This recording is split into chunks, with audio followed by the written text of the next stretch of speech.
लाडकी बहीण या योजनेअंतर्गत मित्रांनो, लाडकी बहीण या योजनेअंतर्गत नुकताच जी.आर. निघालेला आहे.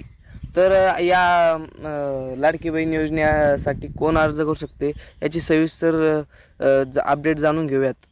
तर मित्रांनो, आजची डेट बघू शकतात.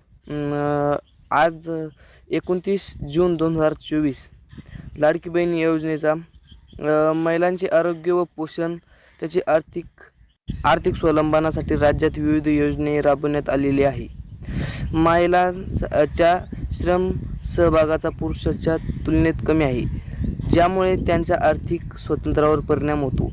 सदर परिस्थिती लक्षात घेऊन महाराष्ट्रातील महिलांच्या आर्थिक स्वातंत्र्यासाठी त्यांच्या आरोग्य आणि पोषणाचा सुधार करणे या कुटुंबातील निर्णय आहे. तर मित्रांनो, यासाठी कोण अर्ज करू शकते याची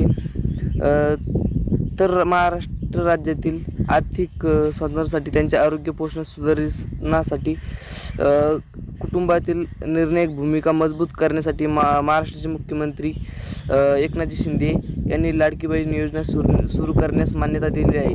तर योजनेचा उद्देश काय आहे? महाराष्ट्र राज्यातील मुलींना पुरेशी सोयी सुविधा उपलब्ध करून देणे, रोजगार निर्मितीला चालना, याची आर्थिक सामाजिक पूर्ववसन करणे, राज्यातील महिला स्वावलंबी आत्मनिर्भर बनणे, राज्यातील महिलांना व मुलींना सशक्त चालना मिळणे, महिला आणि त्यांच्यावर अवलंबून असलेल्या मुलांचे आरोग्य आणि पोषण